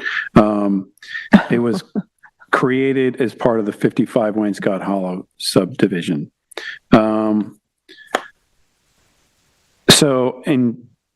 We have discussed this a little bit. This is not a protected historic home, but it is considered there. This is considered. Bob Hefner wrote a memo that this is there is some. It's a historic home, but it is not protected, and so it is essentially sort of a renovation of this existing house with an addition on the back, which is pretty clear on the survey. So the applicant is seeking approval to construct a 3,591 square foot house. The application proposes significant addition to the rear of the house facing east, which this board was not able to review at our last meeting, given the number of issues we discussed regarding the porches, issue with roof pitches and elevations. The applicant has come back with a, let's go through the elevations. Maybe start with the front elevation. And we can also just do the renderings. At the last one, we voiced concern about a 2-story porch facing south. Right. And the resolution, as part of this creation of this, quote, subdivision, called for the reconstruction of the south porch. This is more in keeping with what is there. We can look at the photograph, but I think suffice it to say it was a 1-story porch. So the applicant, this was a 2-story porch, and so right. And so if you go down, we haven't really spoken about the back. On the bottom elevation, on the left is the renovation of the existing house and the addition of the screen porch. The right is the this is the south side of the house. The south side of the house. The street is to the left. And I'll also note, for those who aren't familiar with it, it's basically bound on all sides except the street by a working agricultural farm. So it's sort of a standalone structure. Right. It's pretty visible. So there's a new master suite upstairs. There's living space downstairs, and there's this semi sort of wraparound porch on the second floor of the new addition. Let's keep going. Thank you for the drawings. They're very clear. Good, I'm glad. I appreciate this. So this is the existing. You have an architect just saying. No, it's very nice. It makes our review much easier to have these clear drawings. So the left is the existing, right is proposed. This is the basement plan. I just want to note, everyone, because it will become a little bit something I want to talk about. On the right is like a walkout space with retaining walls, which they're proposing an outdoor dining area. Keep going. A what? Outdoor dining like outdoor area. Dining area off of the basement. In a window well. Off of the basement. Right. And then maybe you zoom in just a little bit on the proposed. Some things don't seem to be coming into. Yeah, sorry, because it's 11 by 17, it's getting a little blurry. All right. Well, it's hard to make out the line, but you can to the north, right. So the porch is to the right of the fireplace. It's a small porch, and then the X is open to below of that outdoor area in the basement. So keep going. They're going down. Exactly. They're going down, correct. Keep going. Why would they have dining windows? And then the second floor, actually to the left is pretty good to see, kind of massing wise, that's the existing house, and then to the right,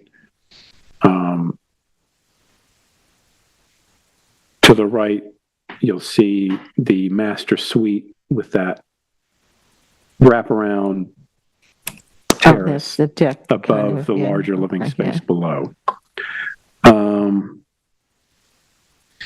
I will note that what's not included on this drawing, which I like to hear, and I'd like to hear from you more, is that the basement walkout space, let's go to the renderings. The basement walkout area that I mentioned is going to require I was thinking to myself, why is there a railing on the south side of the porch? We'll get to that. And also there's this, what do you call it, Chip? A gherkin roof? Jerkin head. Jerkin head, Jerkin head? where it's cut down on the Okay. left. Yeah. Doesn't sound complimentary. So anyways, the house was moved in such a way that I guess that it was actually clipping the pyramid. So this came before us during the summer, and then it was clipping the pyramid, so we had to go back and then they resubmitted. So that's from the street. And unlike the old house, there is a new front porch. This is the rear elevation. No, excuse me. That's the north side. This is the north. Facing 27. Facing 27 on the Completely right. new house? No. No, what's to the right, the main volume on the right is the existing house. Yeah, that's renovated. existing. Including this part. Simple rectangle.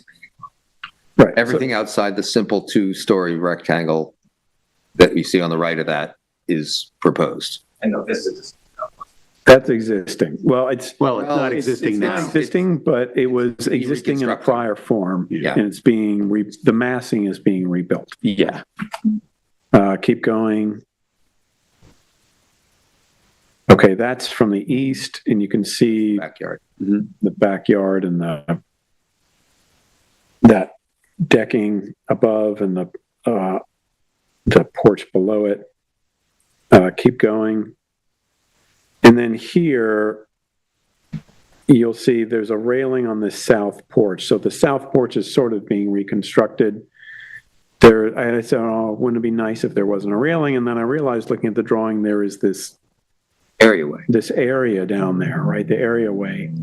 So a question I have for you, because it's not on the elevation drawings, is it's a design element, is what is going to be the railing around that?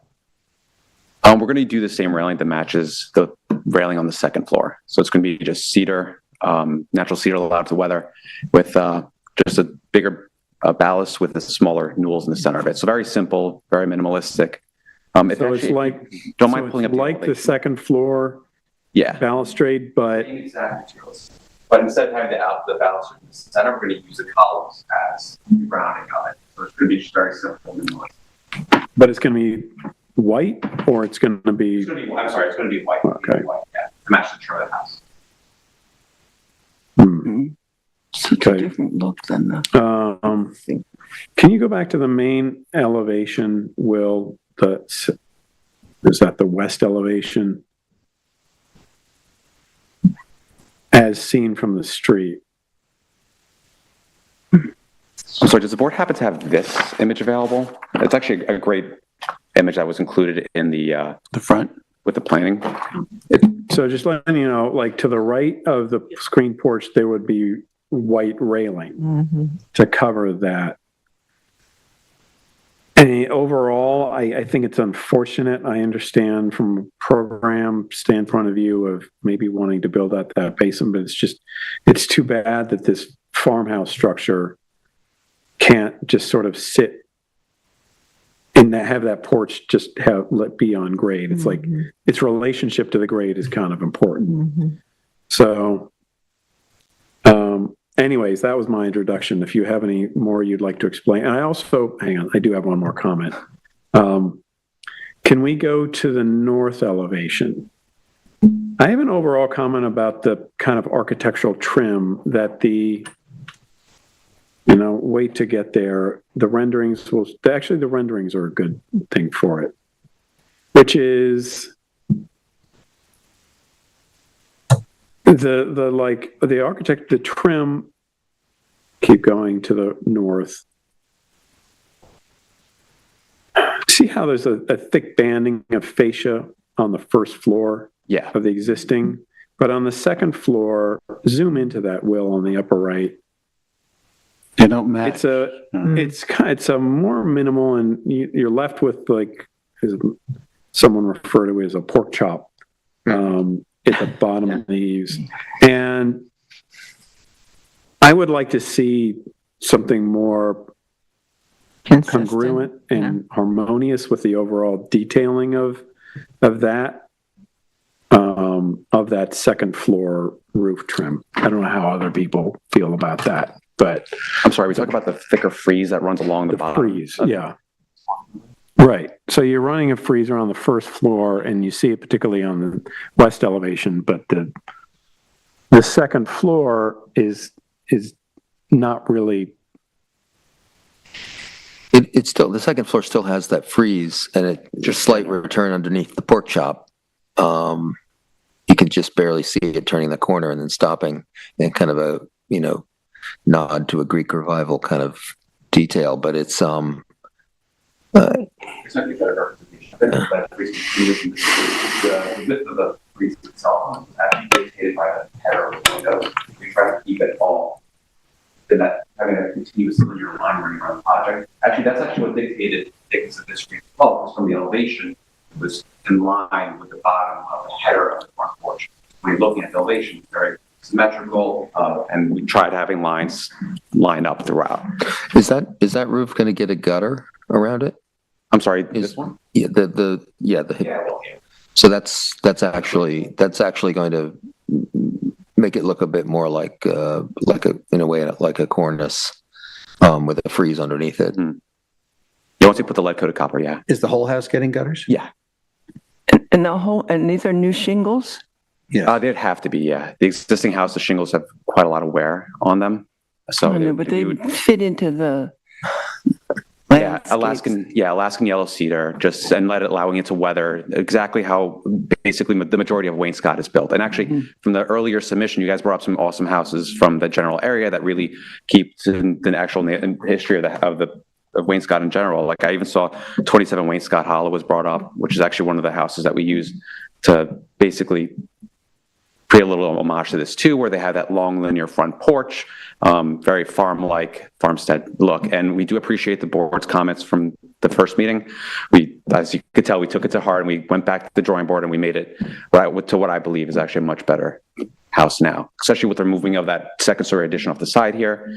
It drastically reduced the massing of the house, allowed us to rejiggle some things to the plan, which I actually believe even made a more successful plan too. Having a master suite off the back, really getting to take advantage of the view of the reserve. And could you explain a little bit about this outdoor dining? This where does it get serviced from? I mean, where is there like an outdoor kitchen too, or? There is, and the outdoor kitchen's actually the ground floor. So it's along the side of the pool. So the outdoor kitchen, we show it as a dining room area, but it's just going to be as a entertainment area itself. So we have the use of the lower levels, but lounge right there, so right directly off the lounge. So envision the kids playing around in the lounge downstairs. They'd go outside, they could have a snack outside or play outside a little bit and shoot upstairs to the pool. So that's just an extension of a lower level lounge. So it's like a giant window well. Yeah, it has like use. a giant window. Yeah, it's an areaway. Yeah.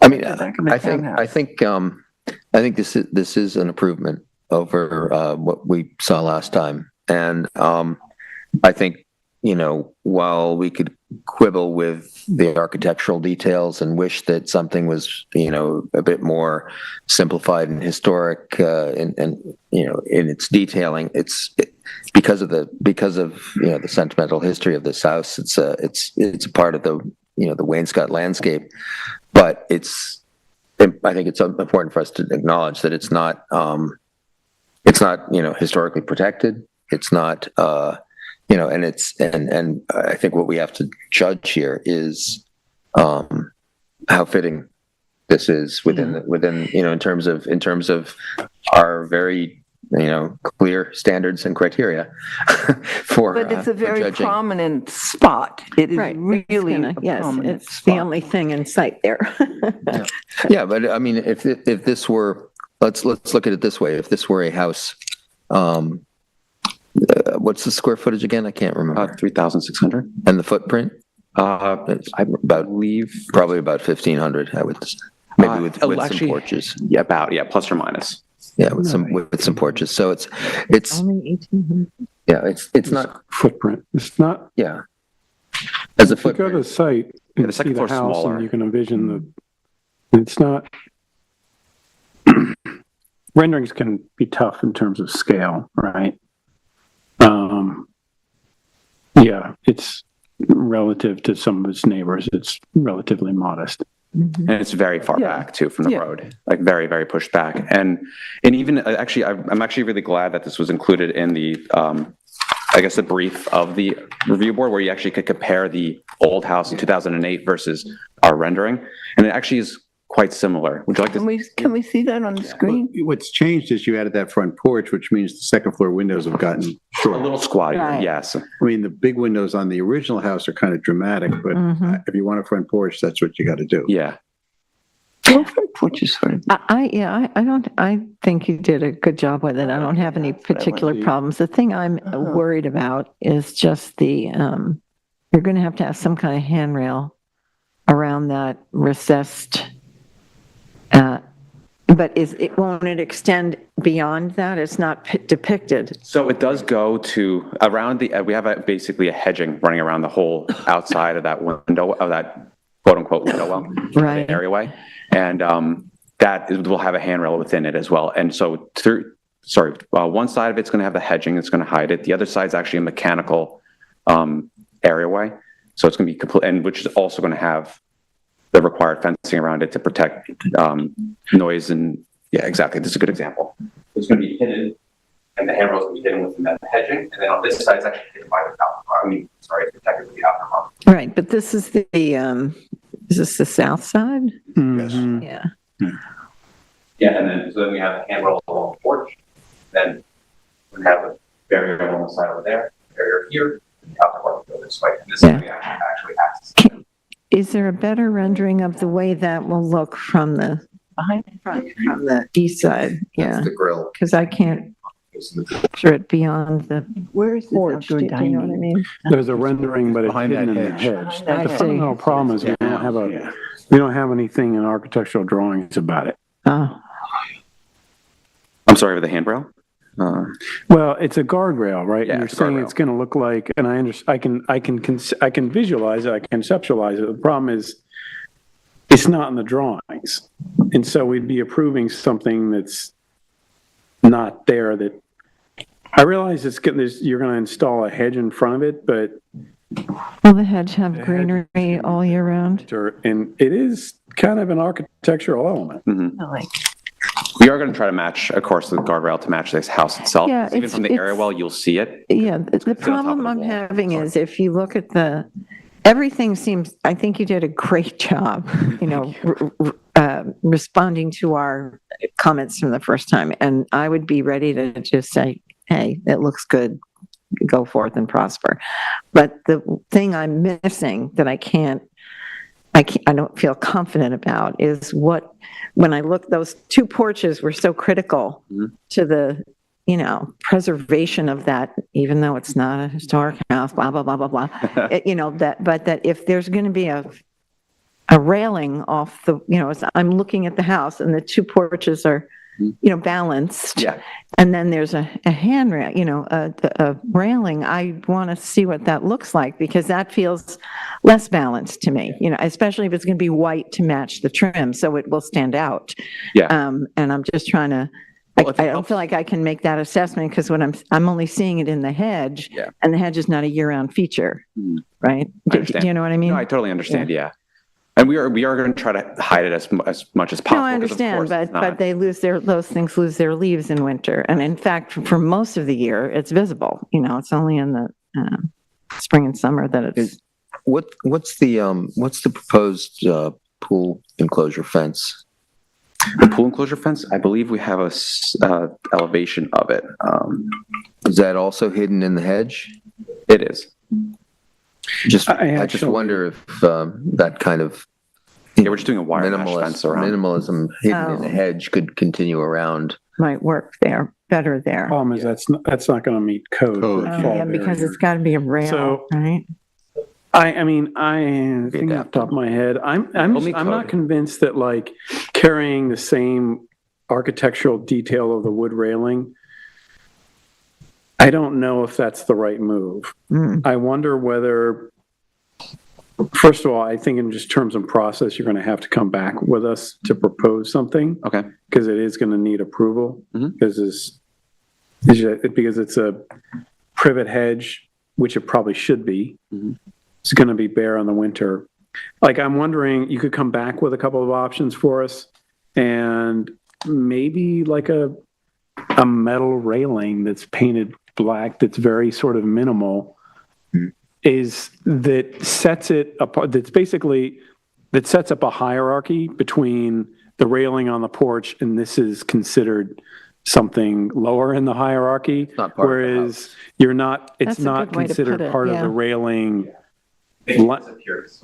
Exactly. Right. So just to touch on that point, if we were to continue to say a full fence around that portion of it where we're having, it's going to be a wire mesh black, so it disappears with black posts. Because the pool fence itself also meets guardrails code as well. We have that within the hedge, even when it goes barren, you'll still won't see it. I think there's some confusion about this, about a fence like that. I think as long as you meet the lateral force requirements in the it has to meet 200 pounds of force applied laterally. And so there would need to be a top bar. Or top rail or something. A top rail, Some top kind bar. Some kind of. Yeah. On the house fence or the pool fence? The pool fence, I think. Any kind of, anything that's going to act as a guardrail. A pool fence doesn't need to meet not that the pool fence, fall but barrier, but any kind of, because it's a fall barrier, it needs to keep someone from falling. running into it and breaking it. Yeah. As long as it meets the force limit. Yeah, it can't yield. Yeah. Like that as Right. So, in an ideal world, that's what we like to do. Now, monetarily speaking, this is a lot cheaper than like that versus, that's an homage to the house. We'd rather have that hidden in the hedge, I think, with three other instruments. Yield and disappear. That's kind of what, that would address my concerns. And I think you were thinking. There's going to have to be a guardrail anyway. Yeah. So I'm not wild about the idea, at least we're just talking about it, of continuing the house's railing, even though it's not painted. Right. I think something with just visually as thin as, like minimal as possible. So your eye doesn't get drawn to that and it doesn't compete with it. Right. Okay.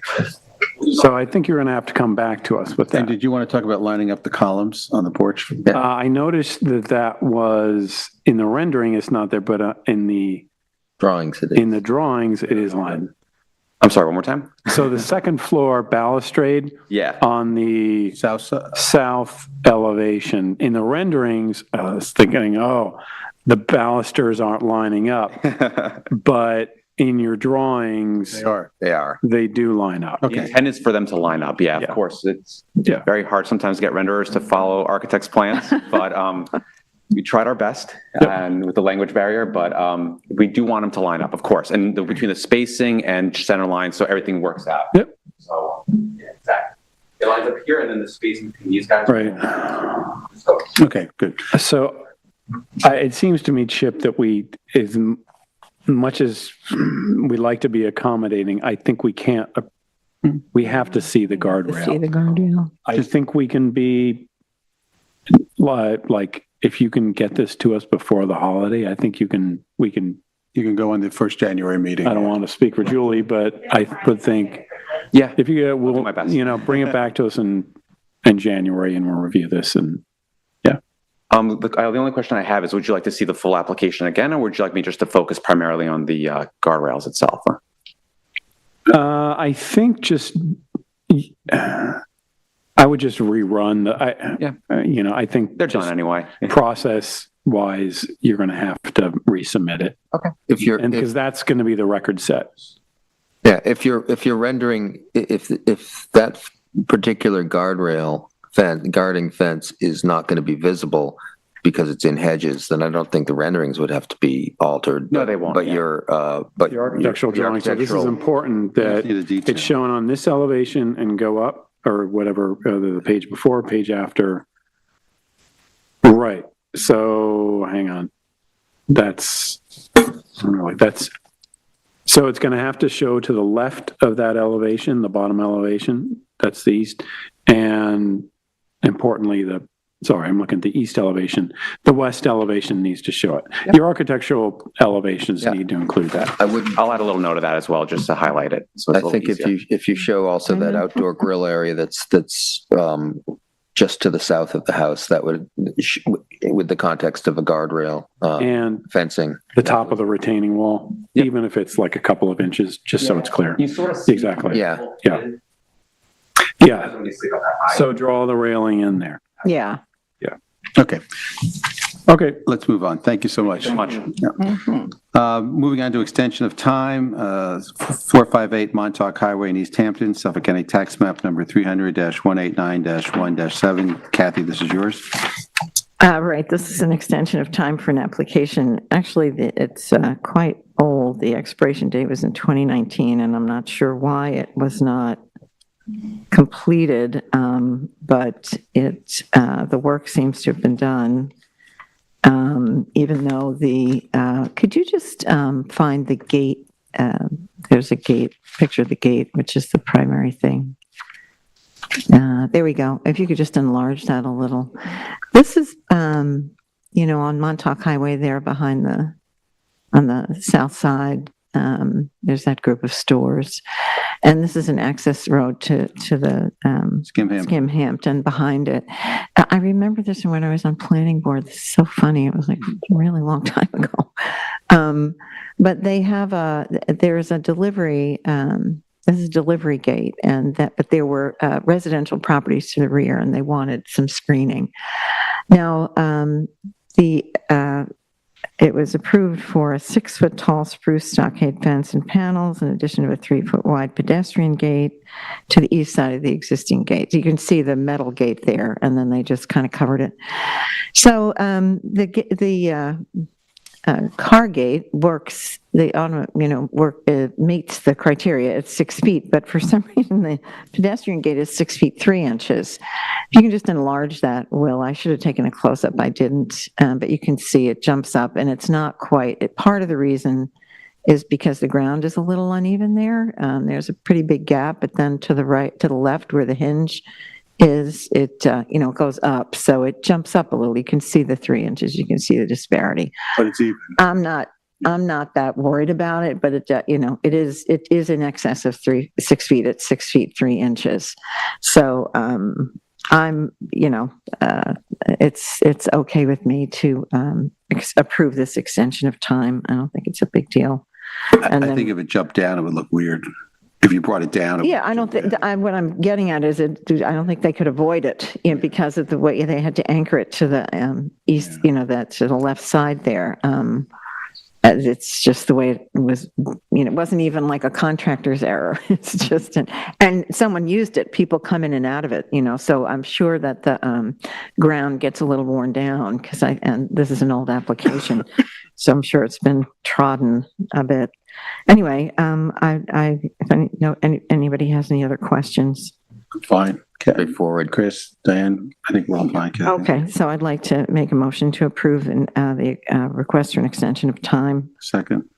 I'll second. Chris, all in favor? Aye. So passed. Okay, so now we're moving on to the certificate of occupancy, Oh, which yes. is to meet the same, you need to read it Yeah, in, so I think, yeah. 458 Montauk Highway in East Hampton, Suffolk County Tax Map number 300-189-1-7. This is for a certificate of occupancy inspection. Right, so this is now with the renewed approval. It was a stockade fence approximately 2 feet north of the existing property line across the length of the south property. So if you could just scroll through, modifies an existing gate to have a 6-foot tall spruce stockade fence panels in addition of 3-foot wide pedestrian gate to the east side. The fence itself, it was done incompletely, or else it's been up for a really long time and they had to replace panels. It looks a little wacky because there are these new panels mixed in with old, and some of them are quite old. As you can see, they're quite moldy, So I don't, this is for the gate on the south. So if you can, I thought I had another picture of so, this is now? Back onto their property, there's some portions of the fence that are off their property. Yeah. And within 6 months, that'll weather out. Yeah. Right. So, it looks a little funky, but I guess it meets the criteria. It's. Okay, any discussion? I think we're all good, Kathy. Straightforward. Okay, then I'd like to make a motion, to instruct staff to notify the building department that this applicant has satisfied the conditions and substantially conforms to the approval of July 28th, 2016, and a certificate of occupancy can be issued. We need a second. Second? Second. All in favor? Aye. Aye, so passed. Okay. Last but not, no, number 13. Second to last. This is 11 Southwood Court. 13 in Amagansett, Suffolk County Tax Map number 300-126-1-14.42. Kathy, yours again. Sure, we saw this application recently. It was for a fence and gate, pedestrian gate on a cul-de-sac in Amagansett. The pedestrian gate was at 7 feet something, I think. They had a variety of fences and walls and so on, and we did approve the various existing retaining walls, et cetera, but we asked them to bring the pedestrian gate and posts down to 6 feet. That was the only thing that was outstanding on the resolution to prevent them from getting the CO, and they have done.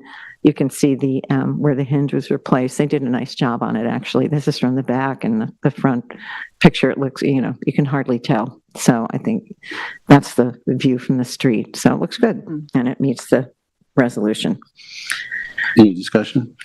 Great. I think we're good. Okay, so I'd like to make a motion to instruct staff to notify the building department that this applicant has satisfied the conditions and substantially conforms to the ARB approval of October 16th, 2024, and a certificate of occupancy can be issued.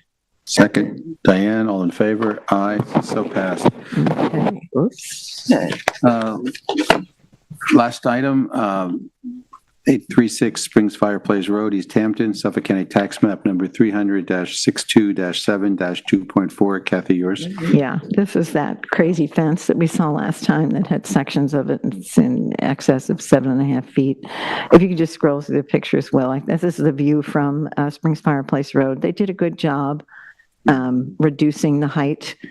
There were big gaps beneath it and so on, and I think they did a good job. It wasn't as transparent as I had hoped it would be. This was a little hazy. We ended up renewing an extension of time on an approval that was over 10 years old, I think, that we didn't really have any identifying features for what the fencing looked like, so we went with what was installed.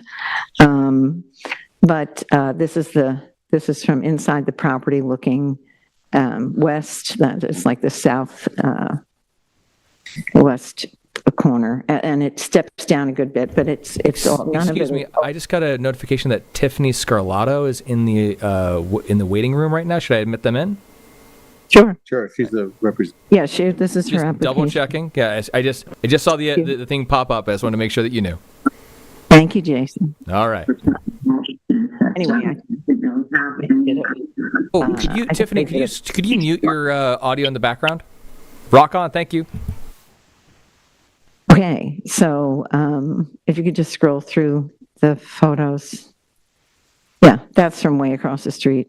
So that's from the liquor store. Yeah. I mean, we would probably not approve this fence today, but it was No. approved a long time ago. So Right. it's there. It doesn't have the transparency we need to meet the criteria in the historic district, but we did approve the extension of time and it meets the height requirements that we asked of them. So I don't see any reason not to approve it now. It wasn't a perfect process, but I went there and stopped and looked at it. Looks fine to me. I did the same. Okay. Tiffany, do you have any comments? Tiffany? She's been muted. Maybe she's watching. Yeah, I don't think she. I have no comments at all. Thank you very much. Okay, good. Chris, Diane, you're good? Yeah, Yeah. absolutely. Okay, so I'd like to make a motion to instruct staff to notify the building department that this applicant has satisfied the conditions and substantially conforms to the ARB approval of May 24th, 2012, and a certificate of occupancy can be issued. Second? Second. Chris, all in favor? Aye. So passed. Like have a motion to make a motion to bring this meeting to a close. Second? Second. Diane, Are we, Kathy, all we're in not favor? meeting in, Aye. not meeting in executive session? That's what I understood. After, But we usually report that. Are we going to meet in executive session? That's off camera. But we usually report that we're doing that. You guys, it's up to you. I think we For a few minutes. What's going to happen? Okay, so I guess we would like to go into executive session for a few. Jason, are we off? I'd like to have the option for it. I'm not trying to be a pain in the neck. I'd like as much as anyone for this to end, but I thought that's what we were doing. Yeah. Well, I thought, okay. I public understood record. that. Yeah. Are we bringing the meeting to a close? Is it over? Oh, okay, thank you very much. All right. In that case, Thanks let's a end lot, it right now. Jason. Bye, Jason. Bye, Happy holidays.